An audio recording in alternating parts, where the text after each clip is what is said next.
Good morning. My name is John O. I'm the Director of Global Surgery at Penn State Hershey Medical Center, and today I'm going to talk about the ethics in global surgery as an introduction for the GSSA, and it's my distinct pleasure and honor to be able to do so. So this is our institution, Penn State Hershey Milton S. Hershey Medical Center, and we just started the global surgery program here in 2017. So I know everybody knows what global surgery actually is, but I'm just going to recap briefly for the purposes of the talk. So global surgery, the core of it is really investing in surgery in a lower middle income country, making surgery affordable, reducing mortality, and promoting growth. So with such a large variety of actors, organizations, and motives involved in global surgery, it's imperative that we conduct ourselves in accordance with our medical moral obligations. And as healthcare providers and medical professionals, and as well as just being compassionate human beings, when we see images like this one, we're sometimes compelled to just do something. So this is a picture that was taken from the Eastern Regional Hospital in Ghana that demonstrates the effects of delayed presentation to surgical treatment. This is a local patient that has advanced stage breast cancer. And certainly there's a time and place for humanitarian assistance. However, despite the best of our intentions, sometimes we can end up doing more harm than good. So in the next section, I will discuss the 7 deadly sins of global medicine. So this is a paper that was actually written by my mentors when I was at the Uniformed Services University in Bethesda, Maryland, Dr. David Welling, Dr. James Ryan, Dr. David Burris, and Dr. Norman Rich. So just like in the biblical 7 deadly sins, the Catholic Church during the Middle Ages had, of course, a list of 7 cardinal sins. So the commission of any one of these sins was considered a severe act. And this list addressed many of our common human foibles, and it included extravagance, gluttony, greed, sloth, wrath, envy, and pride. Almost invariably, applicants for medical schools, when asked why they decided to become a physician, give a very simple answer. It was a desire to help others.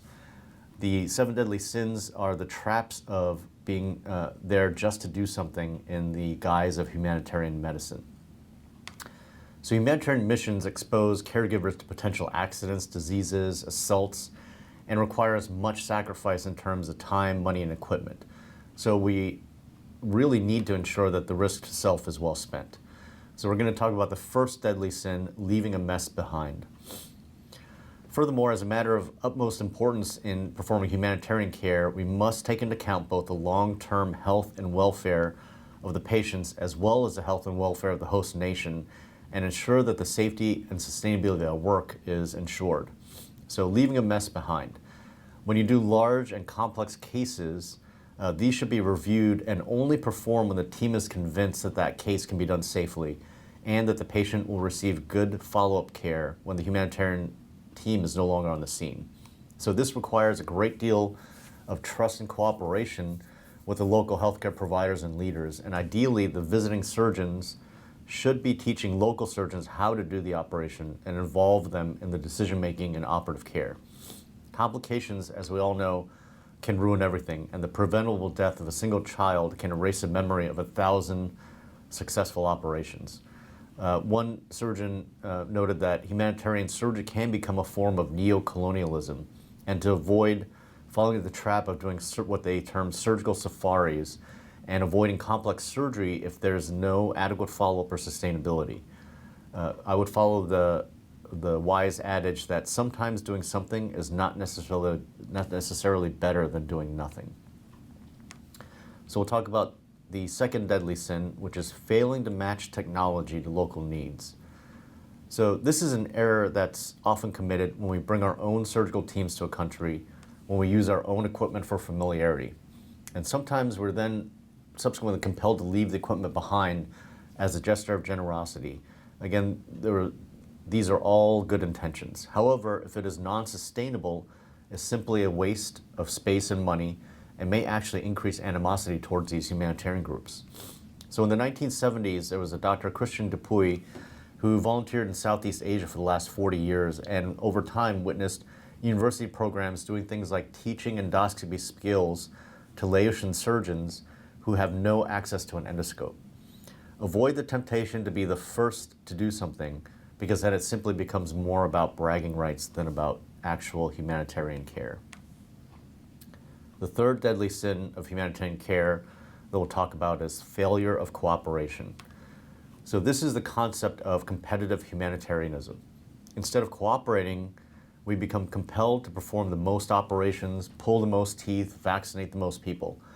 This misguided concept is that these activities translate into gaining more funds for your activities in the future. This pressure may be real or it may be imagined and must be resisted. Much more useful work is often performed away from the glare of publicity in support of the work of others. Dr. Anthony Redmond, a British professor of emergency medicine, developed the concept of competitive humanitarianism.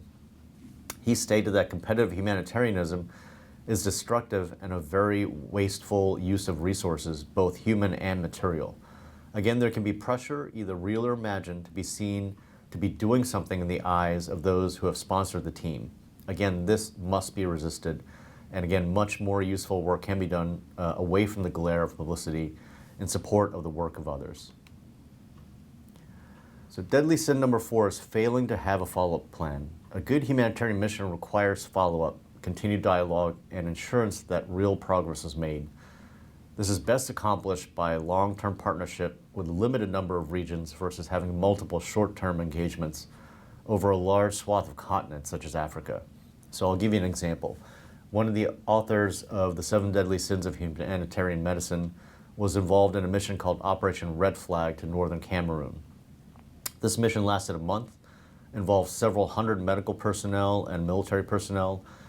These were all personnel that were stationed in Germany. They were transported via C-17 and 747 to Garoua, Cameroon. So they brought tons of supplies, vehicles, and other ancillary equipment. They presented the hospital with an array of new equipment, including autoclaves, operating room tables, and x-ray equipment. The teams even built an x-ray suite at the military hospital. The teams then went into villages where they drilled wells, vaccinations were given, teeth were pulled, and eyeglasses were distributed. They were very kindly hosted by the local populace, and when they finally left, dinners were held in their honor, toasts were made, and we said goodbye to their new friends. But they never went back. So surely by now, the supplies are long gone, the equipment needed maintenance, probably needed replacement, and those who had care no doubt needed follow-up. So sometimes it's almost a cruel joke, tantamount to taking a little kid to Disneyland for 15 minutes and then getting back in the car and leaving forever without follow-up. So the lesson to be learned there is that having a follow-up plan is key to sustainability for humanitarian medicine. Deadly sin number 5 is having politics and personal gain trump service. So advertising the number of surgeries performed, the number of medications given is really tantamount to putting personal gain over service. So the US government typically falls victim to this through pressure to simply do something, particularly in times of natural disaster, to promote a political agenda on an international stage.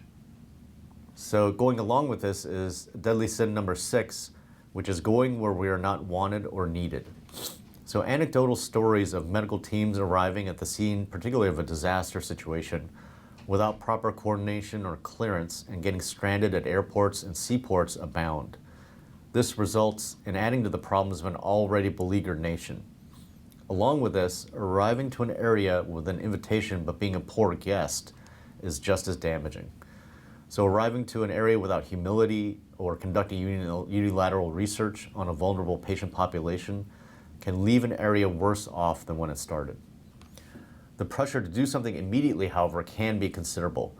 Emotive television and press reports galvanize public opinion and demand action. So the most recent example can be the hurricanes that affected Puerto Rico. As another example, a whole team from Scandinavia, which had, with the very best of intentions, responded to the tsunami disaster in Sri Lanka in 2004, but they got there without first getting permission from the government. Despite their great expertise and extensive equipment, they were sequestered and not even allowed to leave their compound, let alone go out to help the victims. As to how one should conduct oneself when on a humanitarian mission, a dose of humility really gets everyone off on the right foot. Anything that looks like boorish behavior, condescension, or patronizing attitude is detrimental to the efforts of the humanitarian medical team and will leave an unpleasant memory for all those who be our patients and our colleagues. We need to be very careful with local customs and mores. How we dress, how we act, how we drink, all these activities will define us to our hosts. Furthermore, we can really learn a lot from our third world providers as they maximize what they have in supplies, innovate, get their patients the very best care possible. We should go with a desire to see a different way to render care instead of insisting that our way is the only correct possible way. Deadly sin number 7 is doing the right thing for the wrong reason, and that's really hubris. So in T.S. Eliot's story about the murder in the cathedral, about the various temptations that Thomas the Archbishop suffered through, the very last temptation was most difficult. And as Thomas proclaimed, the last temptation is the greatest treason, to do the right deed for the wrong reason. So you may be going under the guise of humanitarian care, but it's really for the desire to be the first to do a certain procedure, to go on a unique vacation, to perform a large number of complex cases, or for fame. Unfortunately, these are all doing the right thing for the wrong reason.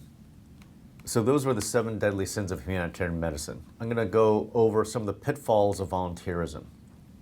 So the majority of populations served by short-term surgical volunteer trips are really vulnerable communities. So these are low to low middle income countries that we have to be very careful of treating.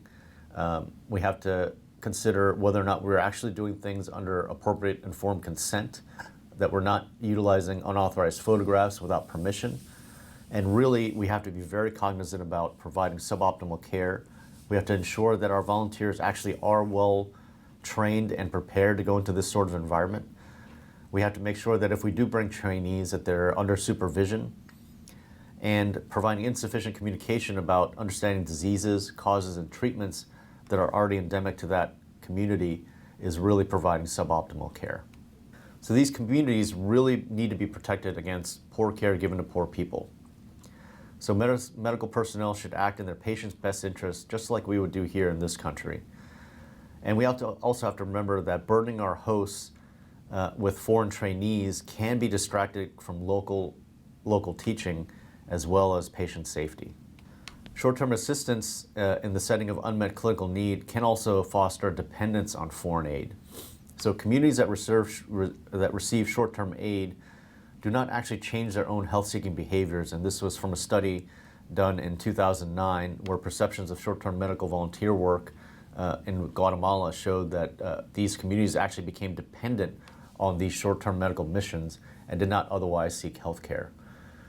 So in this way, international health programs can actually constitute an added burden to the recipient healthcare system by not actually increasing the healthcare infrastructure of the host nation and without actually considering the healthcare needs and healthcare seeking behaviors of the local patient population.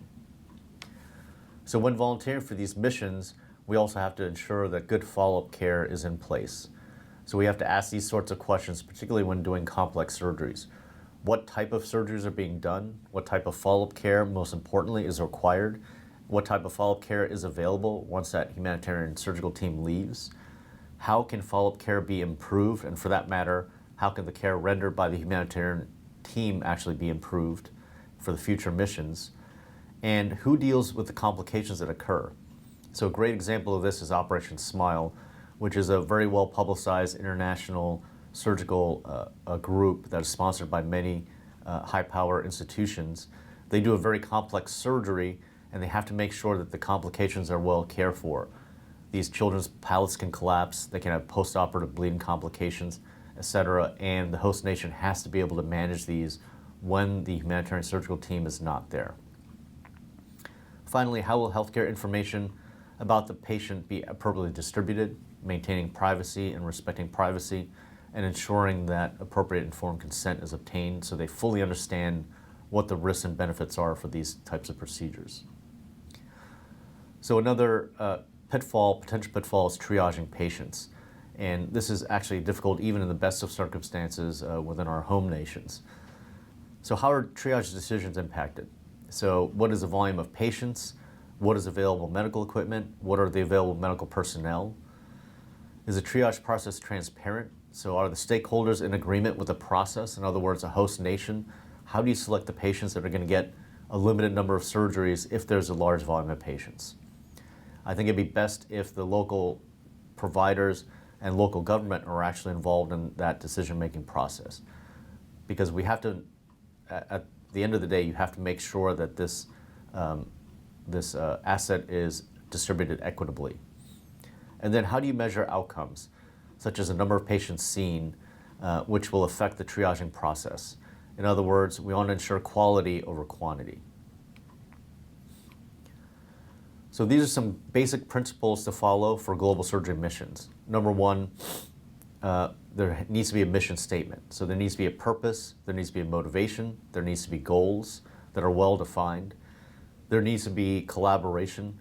So there needs to be collaboration with local providers, the local government, and the stakeholders in medical care. There needs to be a lot of adequate preparation. So you need to consider the culture, the epidemiology of the diseases in that country, and the socio-political determinants of health within that region. So the next principle is reflection. So after the mission is over, what did you learn from that mission? How can your service be improved? And how do you measure the effectiveness and efficacy of the service rendered? We also have to provide support to those volunteering for these missions. So you have to have education, training, particularly in technical skills, but also ethics and cultural education for the people that are volunteering for these missions. You also need to consider the principle of sustainability. So you should have long-term goals, which should be to increase the infrastructure and develop relationships with that host nation, and also evaluate finally the safety, quality, and equality of the services that you have delivered. So I'll just describe our partnership at Penn State Hershey with Ghana. So we partnered with a wonderful partner in Ghana with a physician named Dr. Forster Amponza, who is a general surgeon at Koforidua Eastern Regional Hospital in Ghana, where he serves a population of 3 million people with only a 350-bed hospital. He happens to also be, for the last 10 years, pretty much the only general surgeon in this region. So his situation is actually commonplace in sub-Saharan Africa. He has 4 operating rooms, again, 1 general surgeon. Now he shares this with certain subspecialists, such as urologists and OB/GYN surgeons. But as far as general surgery, as a single surgeon, he performs over 2,000 cases per year. So just to put this in perspective, a busy surgeon in the United States will perform between 200 and 250 cases a year. He, as a single surgeon, performs 10 times that number. So when developing a partnership, it's imperative that we find a willing partner. So he was recently interviewed by NPR. They noted that he had frequent power outages. He had more patients present to him than he can attend to, but he always conducts interviews and has a cheerful attitude. And he does this in between patients being prepped for the operating room. While NPR was there, they noticed that he had suction machines that weren't working, and he was often losing power to the generator. So this is the kind of situation that these providers face. So to address national healthcare issues, we also approached the Ministry of Health in Ghana to identify what their priorities were and what their needs were in addressing surgical needs in Ghana. Through the ministry's Director of Clinical Services, we were asked to help support Ghana's UN's United Nations Sustainable Development Goal of increasing the national health and prosperity. So their priority is in identifying the impact of non-infectious diseases in Ghana. So this is great because surgery falls right into that UN development goal. So our plan is to develop a validated tool to identify the unaddressed surgical diseases throughout the country. So the Surgeons Overseas Assessment of Surgical Need, or SOSIS survey, which is a validated survey that's been used in other low and low middle income countries, will be implemented in partnership with Penn State's College of Medicine, the Eastern Regional Hospital, the National Statistical Services of Ghana, and Penn State University Department of Health and Policy Administration. So as students and residents, what should you consider before embarking on a global surgery mission or global surgery program? So number one, I would consider developing a purpose. So any program you participate in should fulfill the aspects of global surgery that we just discussed. You should have discrete goals.